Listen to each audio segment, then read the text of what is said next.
Carlos Vinícius está de novo na mira do Corinthians. A história do atacante e do timão é antiga. Primeiro porque o Carlos Vinícius é torcedor corintiano. Você vai lembrar que houve um vídeo que vazou em que ele grita "Vai Corinthians!" E aquela declaração inclusive repercutiu mal quando o Carlos Vinícius esteve na mira do São Paulo. Carlos Vinícius que já foi alvo do Corinthians nas últimas 3 janelas. Mas a verdade é que mesmo livre do mercado, antes de fechar com o Grêmio, existia na oportunidade uma dúvida no Corinthians se o Carlos Vinícius valeria algo próximo a R$1 milhão por mês.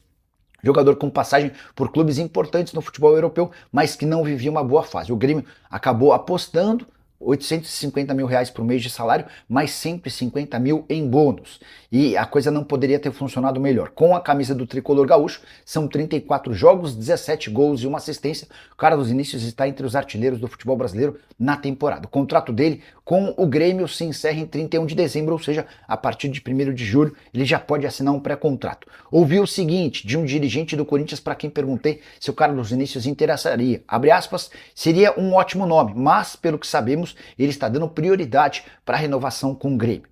O Corinthians sabe que pode perder o Yuri Alberto. O Corinthians sabe que o reserva do Yuri não conseguiu vingar, seja ele o Guinegão ou o Pedro Raul. E diante desse cenário, fechar com o centroavante seria algo extremamente importante. Carlos Vinícius tem 31 anos de idade e valorizado no mercado, que é um aumento salarial. Se o Corinthians teve a oportunidade de contratá-lo por algo próximo a R$1 milhão, certamente vai precisar pagar mais. Tratativas estão em andamento naquele projeto de não gastar dinheiro, ou seja, para o Timão só é interessante ter o Carlos Vinícius a partir de 2027 livre no mercado.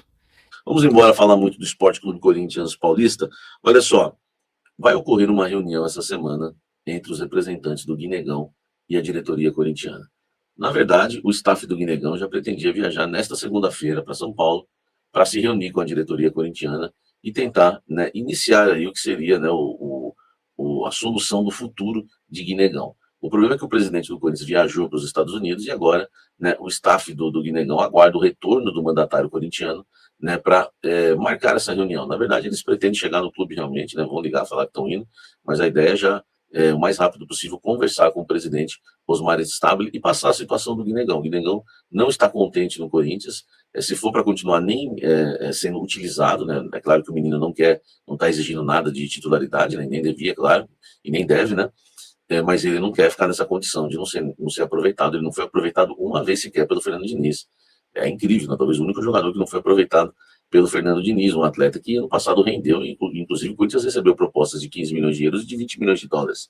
E agora, né, se chegar uma proposta de 12 milhões de dólares, segundo o staff do jogador, é muito, de 10, de 12. A ideia é ou vender em definitivo, né? O Zenit ainda tem interesse no jogador, né, um clube da Suíça, enfim, um clube da Arábia. A ideia é tentar levar uma proposta ao Corinthians, por uma venda em definitivo, que é a prioridade do Corinthians, ou por empréstimo. Por empréstimo, né, apareceu o Inter de Porto Alegre, que vazou a informação, eles ficaram super descontentes com isso, e também mais 2 clubes do futebol brasileiro. Então, essa semana, assim que o presidente Osmar Stabile voltar de viagem, o staff do Guinegão se reúne com o Corinthians para apresentar, inclusive, propostas já definitivas de clubes que estão interessados no Guinegão, tá certo? E uma posição do Corinthians, que se não for para utilizar o jogador, pelo menos aceitar um empréstimo, o Corinthians que quer somente a venda, tá certo? Deixa o like, comente aqui embaixo. Ó, e não é só o Guinegão, hein, que não agrada muito o técnico Fernando Diniz. Informação que me chega é que o lateral Hugo Farias, que se recupera de uma cirurgia, né, no joelho, e também o zagueiro André Ramalho, que chegou a ser titular do Corinthians, né, em 2024, 2025, eles estão fora, né, os dois estão fora dos planos do técnico Fernando Diniz para a sequência da temporada. Não quer dizer que eles vão ficar encostados, como aconteceu com o Alex Santana, né, sob o comando do técnico Dorival Júnior. Mas, né, a cúpula corintiana, a comissão técnica, já avisou, né, a diretoria para tentar arrumar tudo para os jogadores e tentar negociar. O André Ramalho, o sonho do Corinthians é tentar negociar com o Inter.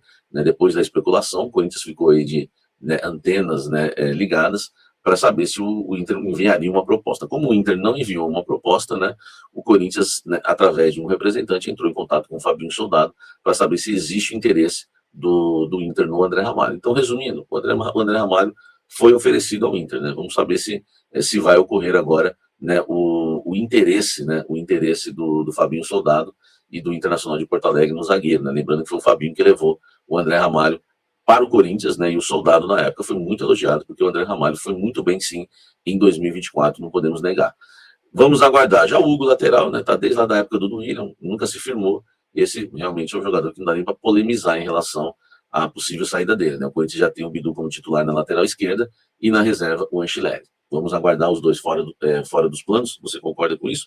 Deixa o like, comente aqui embaixo. O presidente Osmar Stabile, ele deu explicações, né? A gente estava cobrando explicações, recebi até uma mensagem dele aqui sobre a ida dele, né, aos Estados Unidos. Vamos lá, abre aspas, porque eu cobrei essas explicações aí do presidente. Oportunidade na Copa do Mundo. Vim a Nova York a trabalho e achei importante compartilhar algumas reflexões, já que mesmo estando nos Estados Unidos, continuava comprometido e ativo nas minhas funções institucionais. Como você é uma pessoa inteligente, sabe que muitas vezes não é necessário estar fisicamente presente para assinar documentos ou negociar com nossos atuais parceiros. A tecnologia e os mecanismos administrativos permitem uma gestão eficiente à distância. No entanto, nesta viagem específica, houve um caso excepcional ligado à Copa do Mundo, que exigiu uma imersão da CBF e me levou a estar presente aqui pessoalmente. Vim com o objetivo claro de aproveitar essa oportunidade para encontrar parceiros estratégicos, especialmente em virtude da repercussão e do alcance global do evento. Não podemos pensar pequeno diante das ocasiões como esta. É fundamental ter uma visão ampla, pois a chance de firmar alianças e fortalecer relações comerciais futuras é singular. Vale lembrar que dos clubes mais importantes do Brasil, quase todos estavam aqui representados pelos seus presidentes, mostrando o quanto a presença física pode fazer a diferença em novas negociações e alianças institucionais.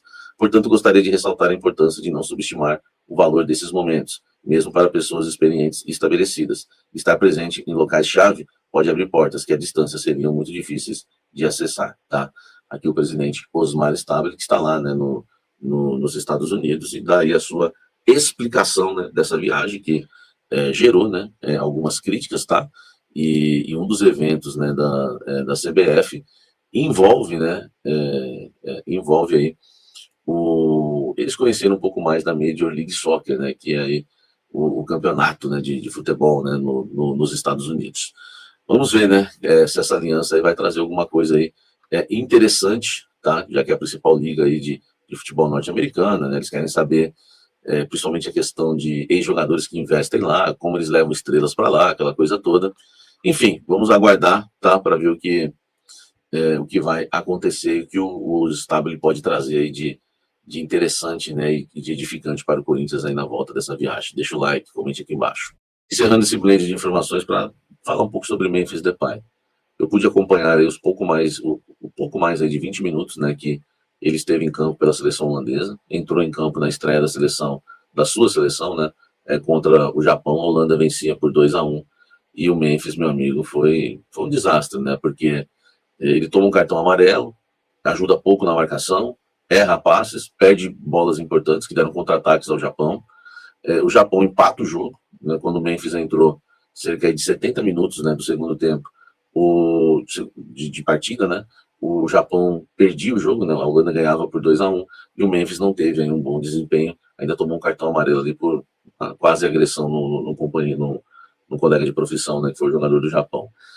Agora, em relação ao Corinthians, né, houve uma cobrança ao Marcelo Paes, que ele precisa levar ao Corinthians, trazer ao Corinthians o valor que o Memphis deseja receber, ou pelo menos o desconto que o Memphis deseja, né, dar ao Corinthians para renovar o seu contrato. Isso porque o Corinthians ficou meio que, né, muita gente soltando informações de que o Corinthians fez proposta, ou que o Corinthians não fez proposta, enfim. O Corinthians quer saber logo, e já há uma cobrança, né, em relação ao Marcelo Paes para que ele traga o mais rápido possível, né, esse valor. Eles não querem incomodar o Memphis, que está focado em relação à seleção holandesa, mas já houve o tipo de conversa, o seguinte, ó, assim que a Holanda for eliminada, mais 24 horas depois, a gente precisa desses números, enfim, para tomar uma decisão. E se por acaso, falaram que se por acaso o Memphis entrar em contato com o Marcelo Paes no período de Copa do Mundo, pediram para que o Marcelo Paes, né, seja assim inconveniente, né, seja um amigo importuno, né, e venha tentar tirar do Memphis esse valor, já que o que o Corinthians sabe até agora é um valor, né, que o Corinthians está tratando ainda como uma especulação de pessoas bem próximas ao Memphis, né, que dizem que ele quer ganhar 50 milhões de reais por ano, o que daria aí 3 milhões e meio, 3 milhões e 800 por mês, né, isso sem falar que o contrato seria de 2 anos. O Corinthians não gostou desses valores e quer saber se é verdade, quer saber os valores reais, se esse valor não for verdadeiro. É isso. Então a cobrança para o valor já, né, de Memphis Depay, não importa se está disputando Copa do Mundo. O Corinthians quer saber, quer resolver o futuro, tá certo? Deixa o like, inscreva-se no canal, ative as notificações. Fala pessoal, estamos aí com atualizações importantes do Corinthians. Se inscreva e ative o sininho para receber mais atualizações do Timão. Deixe seu like, que é muito importante para o crescimento do canal. Utilize o espaço aqui embaixo para registrar sua opinião. Ficamos por aqui com mais esse giro de notícias. Um abraço e até o próximo vídeo.